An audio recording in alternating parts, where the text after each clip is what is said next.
Good afternoon, everyone. Thank you for joining us for the virtual program today, Managing Nonprofit Volunteers with Bethany Green.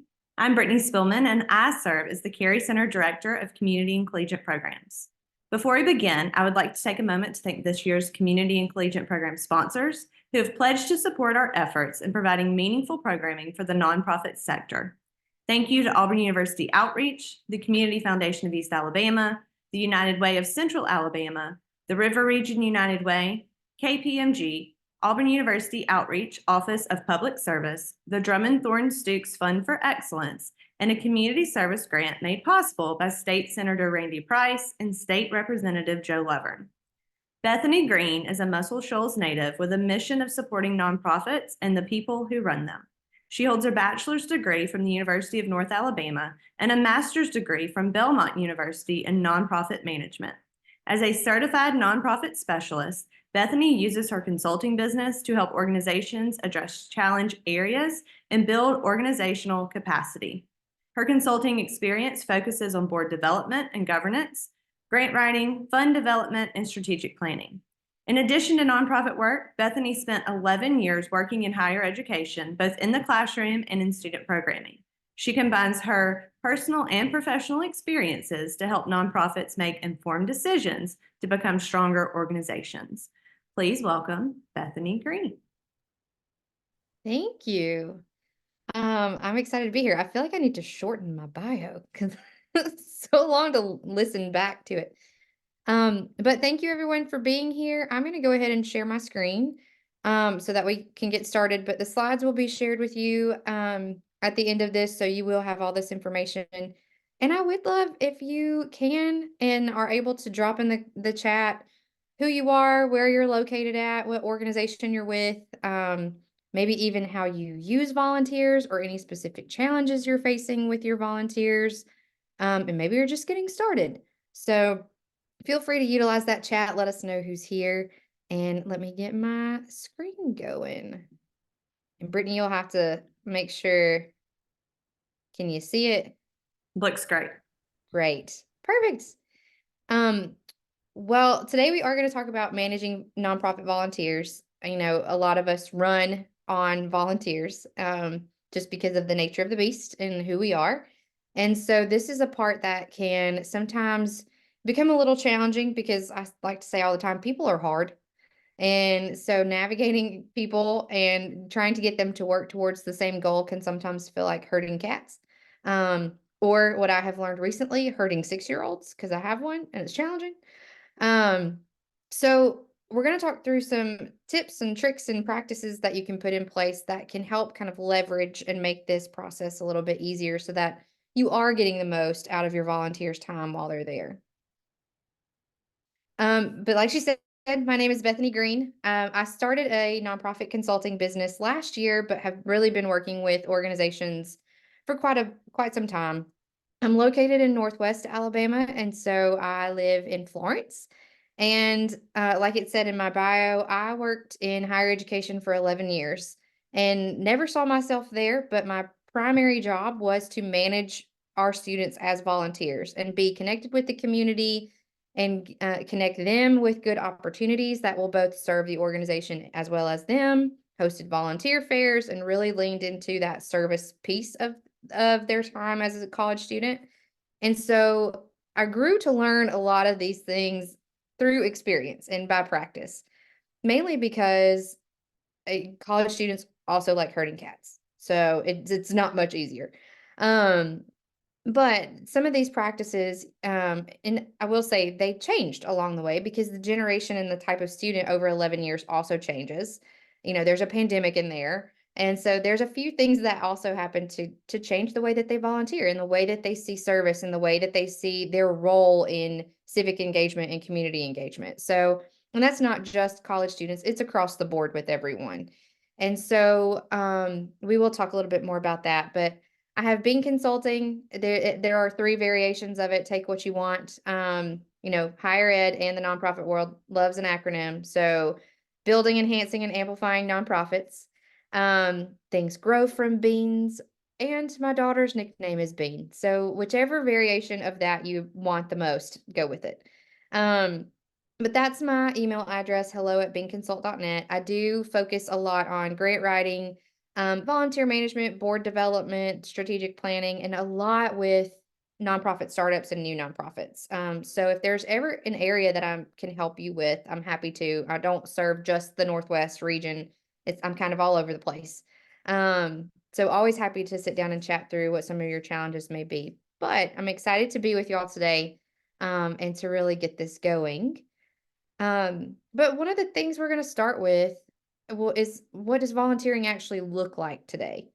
There are volunteer statistics out there across the board. Every year there is a volunteer report that comes out, but really what it looks like today, and this is based on 2023 statistics, volunteer rates continue to rise. Now, we did see a huge decline right before the pandemic, and we'll talk about that in a minute. And if you've been in the nonprofit world for a long period of time, you may have started to feel that decline. And the pandemic, I mean, obviously, we all know the pandemic did a lot of things. And one of the things that it did was encourage people to volunteer because we started introducing different ways of volunteering. So since 2020, we've actually seen our volunteer rates kind of creep back up, from a nationwide standpoint. 63 million Americans volunteer regularly, which I think is really cool. Women and parents are typically the ones that are volunteering the most, and you may see that consistency within your organization.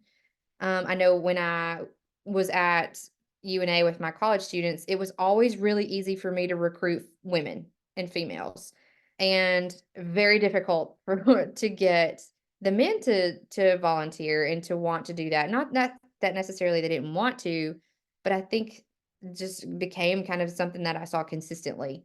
And one thing I heard in return from our nonprofit organizations was, we would love to have more men to help kind of cater to some more, a wider range of our population that we serve.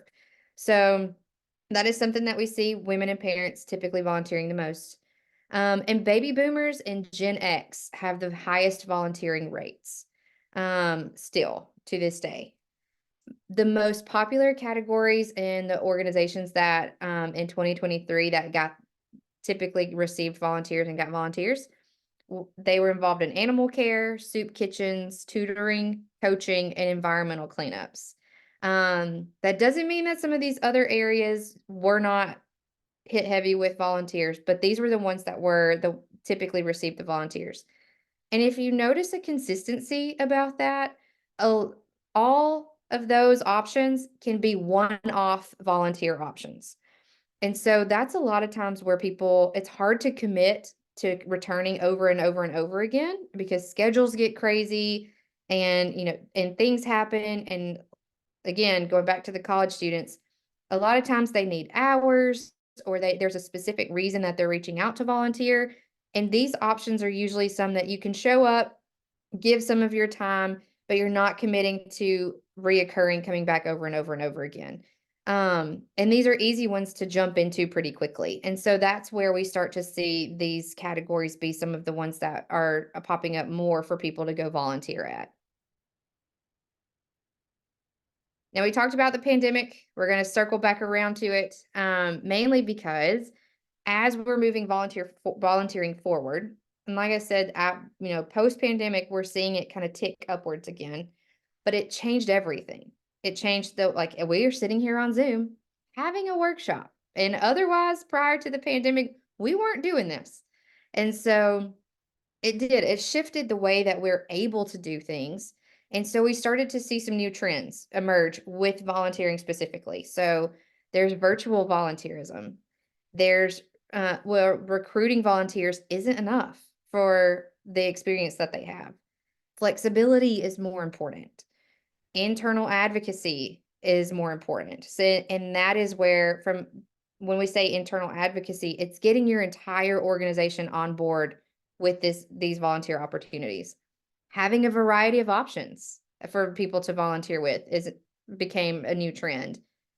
Doing groups, so volunteering in groups, whether that is a family group or it is a church group or it's an organization group that's going to volunteer, having opportunities for more people to come and do it together is another trend that started to emerge. skill-based volunteering. So an example of this, I'm helping with an organization, and we did a volunteer day this past Saturday. And we had our projects listed out, but we knew that there was an electrician coming in the group. And so we started to create some skill-based volunteer options because we knew we needed an electrician. So we gave him all those projects.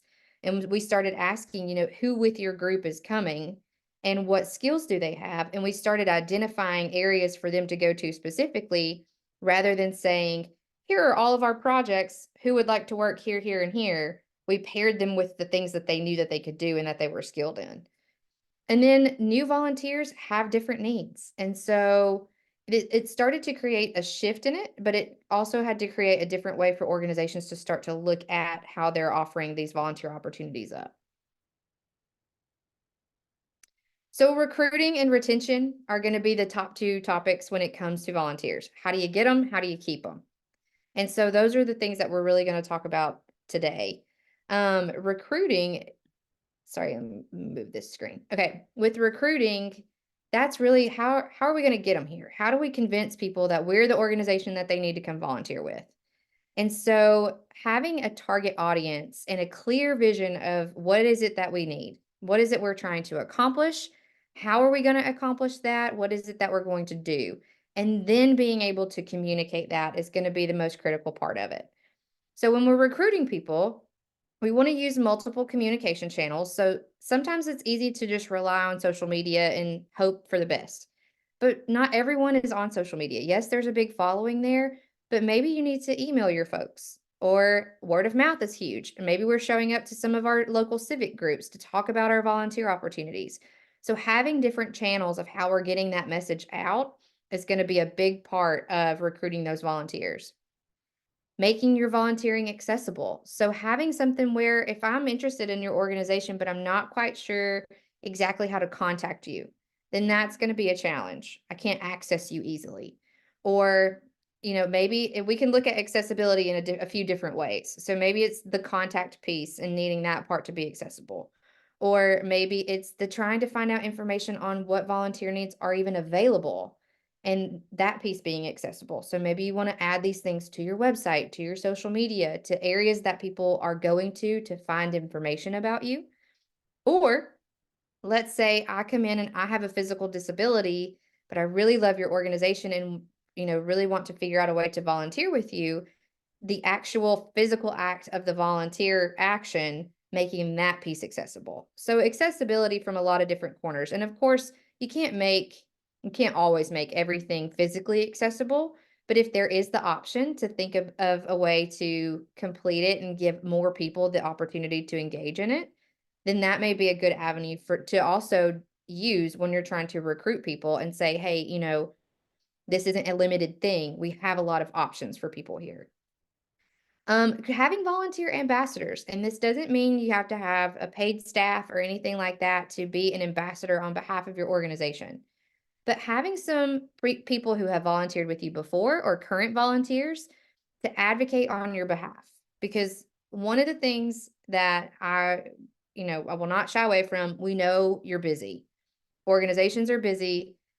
People are busy. You're doing a million different jobs at once. And who can think about adding another thing to their plate and going out and trying to recruit volunteers? So identify a few people who you trust to speak on behalf of your organization and their volunteer experience, and that can go out and actually start talking to people about what they've done. Sharing videos of them speaking about their volunteer engagement and the experience that they had. If you can't make it to the civic group to talk about your volunteer opportunities, send one of your volunteer ambassadors there so that they can go talk about it. Because quite frankly, your best recruiting tool is going to be somebody who has the experience of actually doing it themselves. And so, it's a perspective type of story that you're trying to tell. And so create some volunteer ambassadors if you have that opportunity.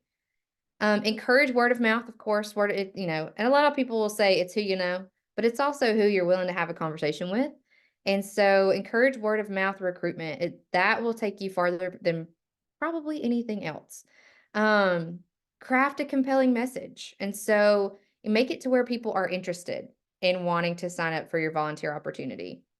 But also be clear in your messaging and your expectations. So it's very common and very easy to say, instead, we're looking for volunteers to help us do X, Y, and Z. But instead of saying that, say things like, we're looking for volunteers to sign up or to subscribe or to whatever, because putting those verbs in there and those strong verbs in there actually tells them, oh, that's what they need me to do in order to move forward with this opportunity. So it's some of it is taking a little bit of the vagueness out of it and making it a very direct thing that people can comprehend. And it's, oh, I get that that's the thing that I need to accomplish. Um, use volunteer management systems if you have them available. Not everyone does have those options available, but some people may. I know that there are sometimes United Way organizations that utilize volunteer management systems. The hands-on system, if you are in an area that you can access that, that's a great way to get your volunteer opportunities out into the community. Show your personality. And I use this example all the time. But if anyone is familiar with the National Park Service on their Instagram or their Facebook pages, they're hysterical. And or at least I think they are. Not everyone does. But they use humor. And the first sentence that you read on Instagram is not about what they need you to do or what, their educational information that they're trying to share, but it's some kind of sentence related to the photo that involves humor. And it works because it gets people, like we're doing right now. I'm telling you about it because people start talking about it and they can relate to that. And if it's funny, I'm going to keep reading the rest of the message that's there. And so show your personality of your organization or whoever it is that's sharing that message, or, whatever that may look like for you, instead of just we need volunteers for this. Put a little bit of pizzazz into it, I guess is the best word for it, and have something that's going to make people want to continue to read. And sometimes that's just sharing your personality and your sense of humor. And master the job description. And I can't emphasize that enough. We're going to talk a little bit more about that here in a minute too. That goes back to that clear expectations. Have it written down. Have something where you could sit it in front of somebody and they could read it and go, oh yeah, I understand what this opportunity is. And it doesn't have to be 3 pages long, but it could just be 2 paragraphs about what you need your volunteers to do, or a couple of bullet points of what you need them to do, but be clear in those expectations. And if you think about it, there's this new movement, and I'm grateful for it because, if you're looking at job descriptions for a potential job that you're interested in applying for, at one point, up to a certain point, you would never find the salary listed on the actual job description or the job posting. It was very uncommon to actually see that. And now there's been a shift in making those things public. So you're not having to search for it, or you're not having to wait until somebody calls to interview you and you get to ask questions about the salary range. You're getting to see that salary up front. And that's an example of similar to volunteering. Obviously you're not paying them, but you do have expectations of them. And so having that clear written out where they're not having to do a lot of digging for that goes a long way to whether or not they're going to continue, whether it is their application or their involvement with your organization or whatever that looks like. Another example of this that I can give y'all is if you're familiar with any of the CASA organizations, so court appointed special advocates, those organizations run on volunteers, and those are the CASAs, but it is a commitment. And so I know ours locally, it's a 6-week training where you're in court sessions and you're sitting through a couple of hours worth of volunteer training. You get a whole volunteer notebook. You have, you're just the onboarding and the interview process itself. You're going through background checks. You have 2 interviews to get through. You have to have references. But what they have started doing now is, instead of waiting to provide all that information to people after they reach out and they have to ask, hey, what are the requirements or what are the expectations? They're putting that information out there first. So that way, here are all the things. Here's what our volunteers do. Here are all the things that, the expectations that you're going to have to meet. And then the volunteer, before they ever follow through with an application, can start to process that and make the assumption of whether or not they could actually follow through with it. Because then it wastes time if they get to a point and they're like, oh, I didn't know all of these things, I can't do it. Because then that used that director's time, and it also used that potential volunteer's time to get through this whole process that could have been alleviated at the very beginning. And so now they're very clear in what those expectations are up front, and they've been able to recruit some real quality volunteers by implementing some of those practices too. Some low cost ways of recruiting: social media posts, group presentations. We kind of mentioned this a minute ago.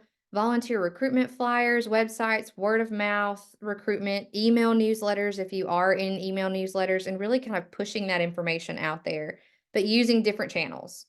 But one thing is also kind of targeting your audience and knowing who you're looking for. And so this example that you can see on the slide is of an organization I work with called Bear Creek Collaborative. And the short history of it is that it closed in 2013, but it operated as an environmental camp from the 60s up until 2013. So a lot of people have experience as a kid at this camp. And then it sat closed from 2013 until up until the last couple years, and it's being reopened. And so without really knowing about it, the organization posted on their social media account asking who was a Bear Creek kid, and it blew up. And then it created an audience of people who are tied to that organization, tied to that property, have memories there, and it created an audience to really target and reach out to for volunteer needs down the road. To say, hey, if you're still in the area, here are the things that we could use volunteers for. And it created a whole audience to talk about memories and show before and after pictures, and really got them involved in the organization again. And so now to recruit volunteers, those photos are being used of some of the old signs, like you can see in that picture, to really kind of get that interest going again, for them to be able to say, yeah, I want to be part of this because it was such a big part of my life. So you never know what audience you have out there, but also knowing that your messaging and targeting your messaging to specific audiences can really take you a long way too. So, for this, we're not just going to put out onto the social media page, we need help doing this, this, this. We're going to actually have a call to action for, hey, Bear Creek kids, we're working on this. Here's, this is where ghost stories used to get told, and we're rebuilding this space. And so really kind of creating that way for them to be invested in it all over again. So if you can get creative in that way with your organization and really know who it is you're trying to approach and to target, you can tweak your messaging a little bit to really recruit those volunteers. Amp up your internal advocacy. So a lot of this is getting other people inside of your organization on board and really understanding the importance of using volunteers. Because if your entire organization is on board, and sometimes that can be really difficult. I think it's easy to think, well, why wouldn't we want volunteers? But not everybody wants that. And so, or not everybody clearly understands why you're using volunteers or what they're being used for. And so get your internal advocacy going, because they are also word of mouth people for you too. And then it takes the pressure off of one person in your organization and becomes the voice of many. And also going back to that, clear expectations. And I can't encourage that enough. A clear understanding of the volunteer role itself, have an irresistible call to action. Like, make it to where people at least have to read it, but really feel compelled to want to be part of it. And maybe that comes with also the photo that you're sharing, because pictures can say 1,000 words too. So have something that just feels completely irresistible for them to be able to turn down. Precise communication channels, and understand your pipeline. So how is this going to work? When if a volunteer is interested, what happens next? What are the expectations we have of them that they have to do? Do they have to have a background check, and when does that happen? Do we have an application, and when do we accept those applications? So understand your pipeline of what it's going to take for a volunteer to actually show up and start volunteering with you in the first place. And kind of going back to that Shoals Casa recruitment example, they knew, and they became very strategic about it, but they knew they were losing volunteers that they utilized quite a bit in the month of December. And so they used the full month of January to create messaging and to use photos of, old volunteers being sworn in by the judge, or, volunteer training sessions and things like that.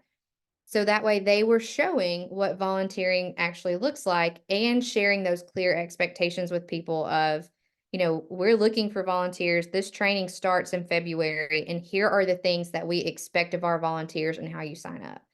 And it worked. That absolutely worked for them. I heard one of their volunteers sharing his story recently, and he said, I never could pull the trigger because I didn't really know what I was getting myself into. But then when he started to see what the expectations were, he thought, oh, I can manage this. I can do this. And so that actually can help you get that message across and gain some of that interest from your folks. Training and support. I think this is also another big one that we don't see a lot of consistently from organizations because, quite frankly, training takes time. But think resources, materials, guidance. What are you giving to your volunteers before you're letting them loose on whatever it is that they're going to be doing? How are we preparing them for that? 51% of nonprofits report challenges with volunteer retention, but this training goes into this volunteer retention piece of it because they felt prepared, or when they get prepared, they get resources that they need, and it prepares them for what they're going to, their expectation of what they're going to be doing. So let's say you get them signed up, they show up for day one. Maybe day one is their training. It's introducing them to what they do. It's not letting them go in completely blind to their volunteer experience. And again, sometimes these one-off volunteer opportunities, it's a little bit easier to walk through a training process.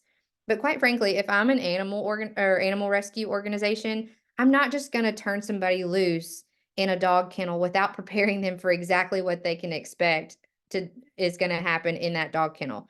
Maybe they need to handle some of those animals a certain way, and I need to train them on how to do that. Maybe they need to know how to specifically walk the dogs or where to walk the dogs. So any questions that they may have, try to cover those up front so that that builds a little bit of confidence before they get started in their volunteer experience. Need to know what their job is, how to do it, why it matters. That also is sometimes something that gets left out when we are talking about our volunteer experiences. So, in younger generations, as they start to volunteer more, they care about what they're doing and how it's impacting your organization. And so, if you can tell them, hey, you may be pushing papers, but here's what happens when you are pushing papers in the office, because it frees up my staff person's time who oversees XYZ to be able to work directly, with their individuals that they need to serve, and they can serve more people in that day because they're not doing admin work. So there's a reason for needing these people for everything, and really communicating that and helping them understand the impact that they're making with their time at your organization can bring them back, because they're going to come back and think, I was useful today. I maybe swept floors, but there was a reason I was sweeping those floors and I was useful. And so that gives them another reason to go back, because they can continue serving your organization and feeling like they're making an impact.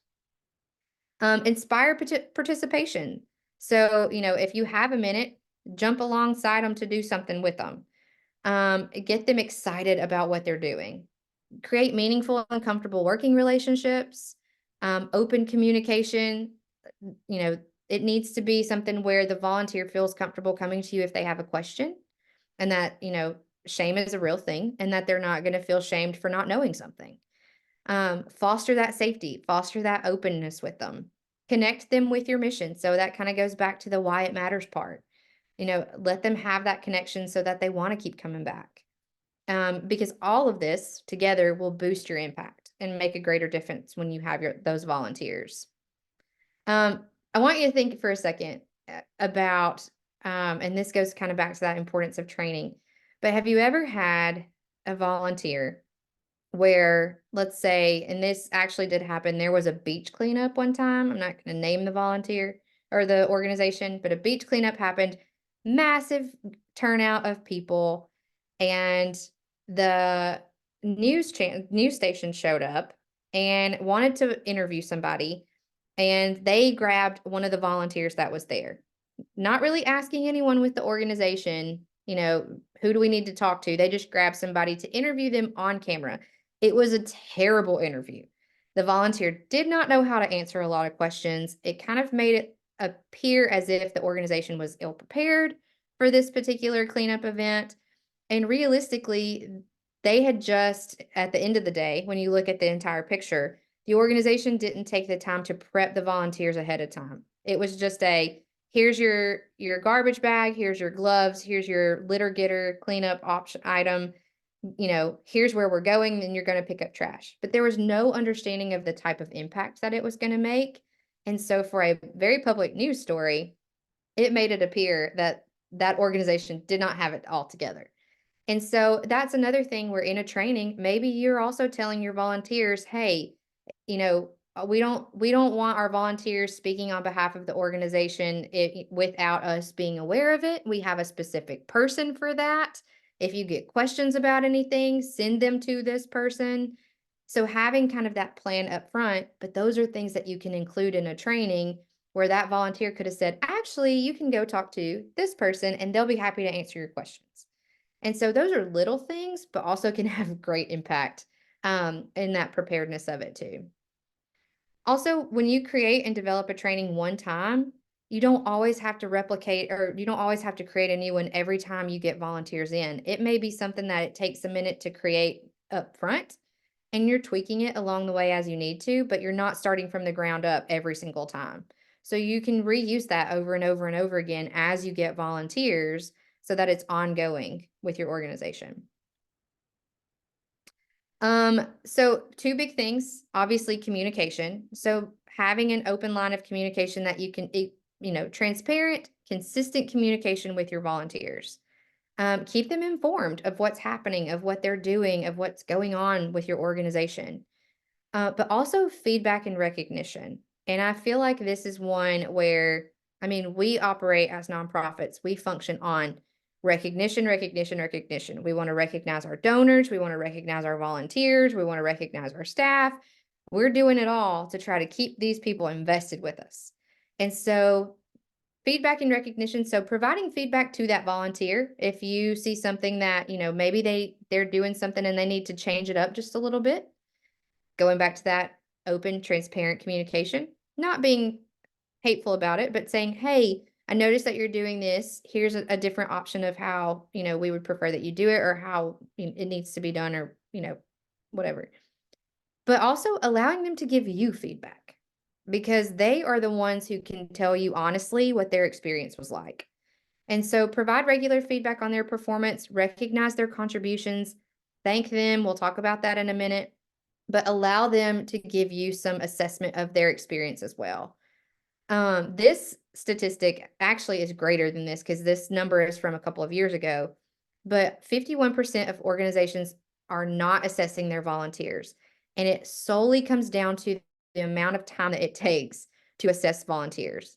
It is easy to say, thank you for your time. We are so grateful, and move on, because we are all busy people and we don't always have the time available to provide assessments. But when you do that, you can enhance your volunteer experience, or find out how they're finding out about that volunteer experience. Did they hear about you at a volunteer fair? Or are they seeing you on social media? Or did they see it in the mayor's newsletter? Where are they finding that information? Because those are things that you can make a note of when you're trying to recruit, of, hey, these are areas we need to make sure we hit because people are actually seeing it. But also, maybe they hated their volunteer experience. And if you see that in an assessment consistently, there's likely something you need to change about that particular volunteer experience, because going back to that word of mouth is huge. But what you don't want is that word of mouth being against your organization, because those people also will go tell people about their volunteer experience. And if it wasn't a positive one, then it may be and sometimes that's on them. But if it wasn't a positive one, and you're seeing in your assessment that a lot of people are not having a positive experience with this, then there may be something going on internally that you need to look at, or with that particular volunteer need. So thinking through, what is a quick way that you can assess this volunteer experience? Allow them to evaluate their performance, and, the the most empowering thing that you can do is allow someone to evaluate themselves instead of you going directly to them and trying to critique and evaluate them and give them feedback, but allowing them to evaluate how they felt they did in their volunteer experience. Solicit feedback from them and implement those changes as you see fit. Also, the greatest thing that you can do is find out that they had an incredible experience and they loved it and they want to come back, because then that is good retention because you can continue to follow up with those people who want to come back and are excited to. Going back to this too, gratitude. So, how do we do it? Other than a quick thanks for being here, have a great day, I'll sign off on your volunteer hours kind of thing.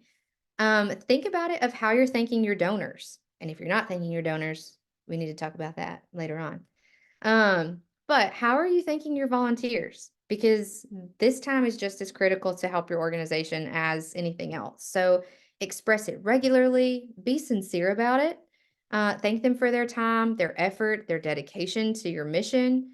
And you can do that in a variety of different ways. And I would love if anybody has a creative way or something that they do specifically to thank their volunteers, drop it in the chat box, share it with others.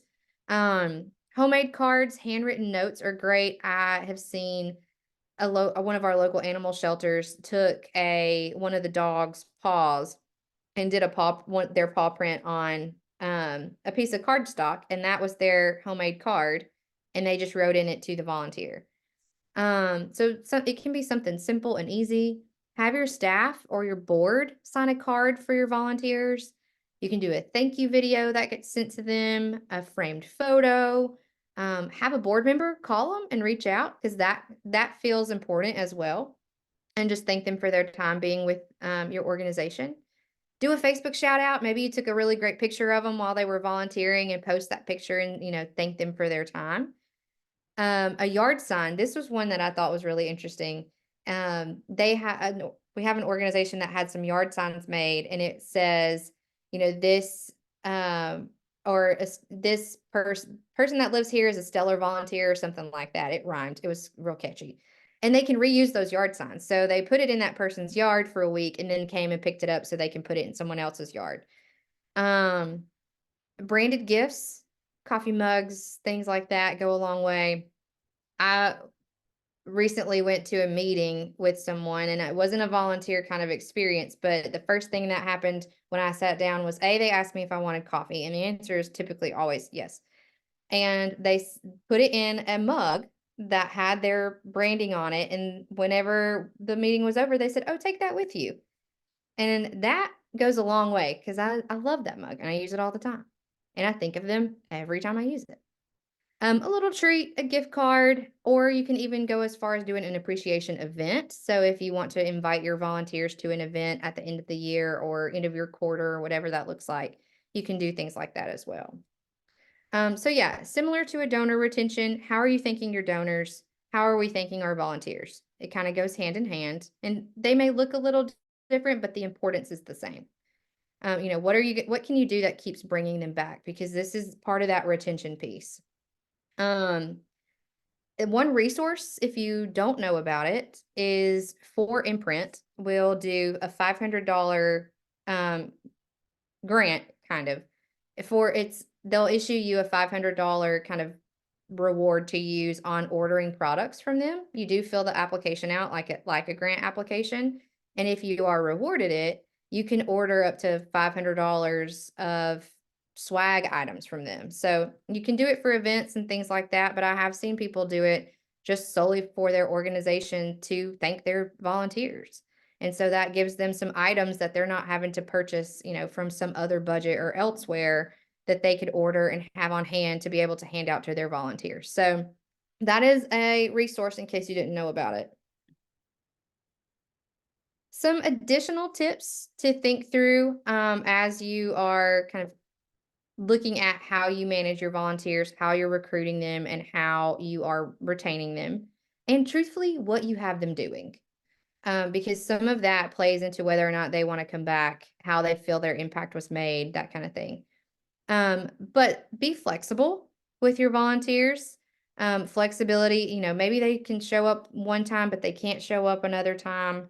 And unless it's critically important to your organization, you may want to make sure that they know that you can be flexible with their time.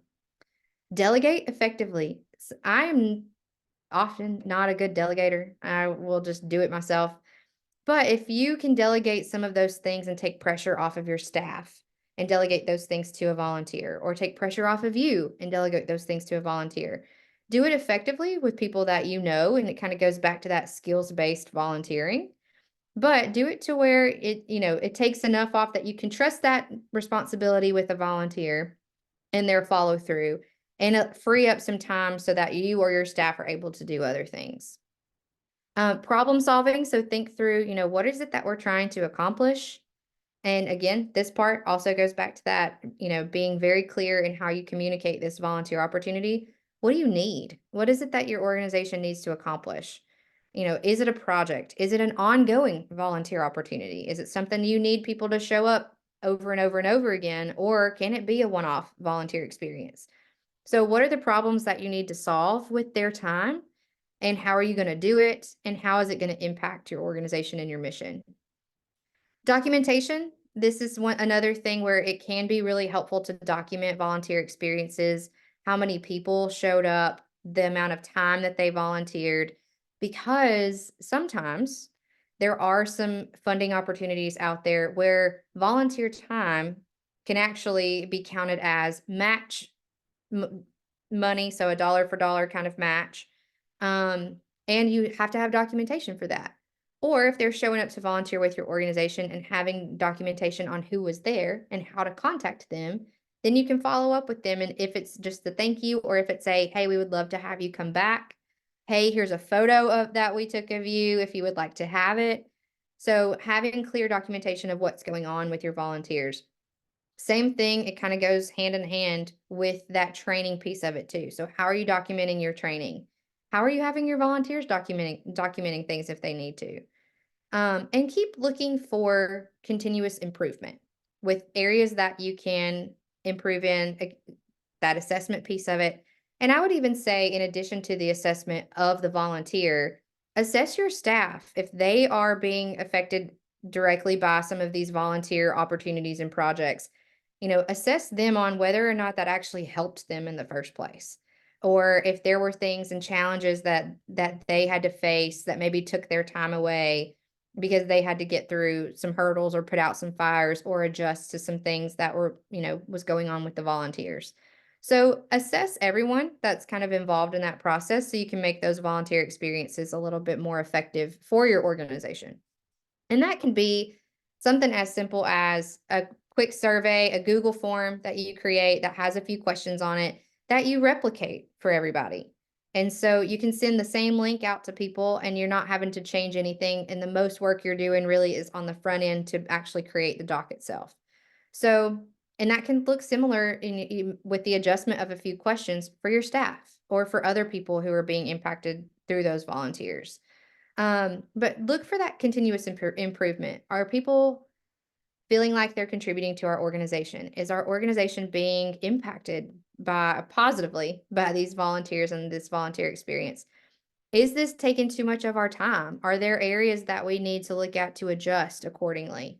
Um, are there things that we can delegate to people that would help us out in the long run? So always being conscientious of looking at that bigger piece of it. But there are three things of ways that you can do this. I also talk about this a lot, but there is a book called Essentialism by Greg McKeown, and it's the subtle art of doing less with more, or doing more with less. I get that confused every time. But the ability to say no to some things if you need to in order to accomplish the greater thing. And so you can do this with your volunteer programs, or if you are starting out, maybe you don't have a volunteer program going right now, but you're starting out to get one going. You can start looking at some of the things you want to accomplish and kind of determining how much time is this going to take? Is it necessary for right now? Is this something that maybe it's a good thing, but it's not the best thing. And so maybe we let some of those good things go for now. And so it's a 3-step process. of evaluating, eliminating, and executing. And so the first step of evaluating is really sitting down and looking at, okay, what does this look like? What does our volunteer program look like? What are we doing? What's working for us? What's maybe not working for us? What, are we still doing some things we did 20 years ago that we really need to make a shift on? Do we need to start looking at, a different audience for some of these things? So really evaluating the bigger picture of your volunteer piece. And then eliminate the things that you don't necessarily have to get done in order for your volunteer program to be successful. And that's the part where it becomes a little less daunting and a little less overwhelming with the amount of time that goes into it. Because ultimately, what we're trying to do is we want to do things that are going to be the most impactful for our organization and for our mission. And if it's something where it's like, meh, we could give or take it, it's a good thing, but whatever. Maybe you are doing a dinner for your volunteers every year to thank them, but not every volunteer is showing up and you're putting time and money into something that's not as effective. Maybe that's the thing you eliminate and you look at doing something different. So eliminate the things that aren't working and then execute what you have left. Execute the things that are working or that could potentially work for you and try it out and see what is best for your organization. So that three-step process, you can do this at any time. So it doesn't have to be at the end of a year or the end of a fiscal year. You could do it every 6 months with anything, realistically. I do it with my own personal life of things that I sign up for and maybe don't always have the time for. And so it's something that you can apply to different areas of your organization, but particularly for your volunteer opportunities, you can definitely do that. Um, and when we start talking about the delegation piece of it, that's a good opportunity in the piece up front when you have an application or you're putting information out there to collect information on what their interests are, their skills are, their abilities are, because then you know who you can start to delegate those things to in the long run. Match their strengths with the appropriate responsibilities that you have, maximize the impact, and that can go a really long way because kind of going back to that, understanding the impact and understanding what I'm doing and how it impacts the organization and really creating a bit of ownership of what they're doing, especially if it's a skill that they have, will have them wanting to return back to your organization to continue working with you. With the problem solving part, address any issues or concerns promptly. The last thing you want to do is not address anything at all. It may be something that you have to work through as far as your organization and really kind of giving your volunteers a voice if there is a problem that needs to be worked through. Encourage your volunteers to come forward with the challenges that they may face or that they encounter and work together to find those solutions. You know, I also do a social media workshop and we talk about the way that you respond to negative comments also shows a lot about your organization. And this is the same thing.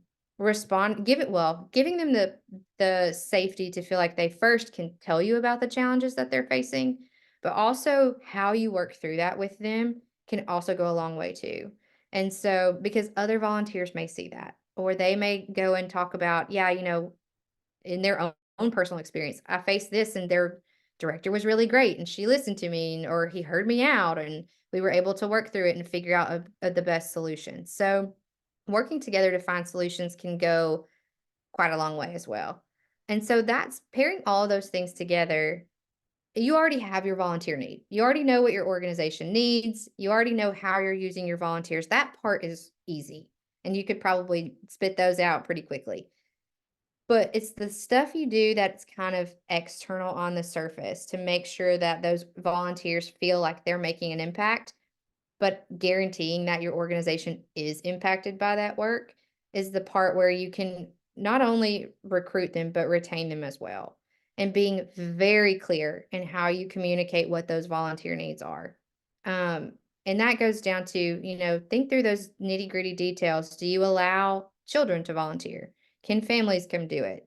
How much time are you asking people to commit? This is a question. If you've searched for a board member, a board member, typically someone who's being sought out as a board member, the first question is always, well, how much time am I committing to this? And being able to have an answer to that is really important. And the same thing with volunteer needs. How much time am I committing if I show up to volunteer with your organization? Let them know those things up front. And piecing all those things together can really help you manage and maintain those volunteers over time. So that is, I know we had a couple of things in the chat before I say anything. For imprint. Yeah, thank you, Brittany. Um, Special made handwritten cards from the CEO. That's really cool. And hello, Reagan. Awesome. Yes, I'm glad that y'all are here today. If you have any questions, please feel free to put them in the chat box or unmute yourself. I hope that there was something, even if it was one thing that you could take away and do, whether differently or if you're not doing it at all, start doing it. Or something that maybe you've never tried, but you've thought about.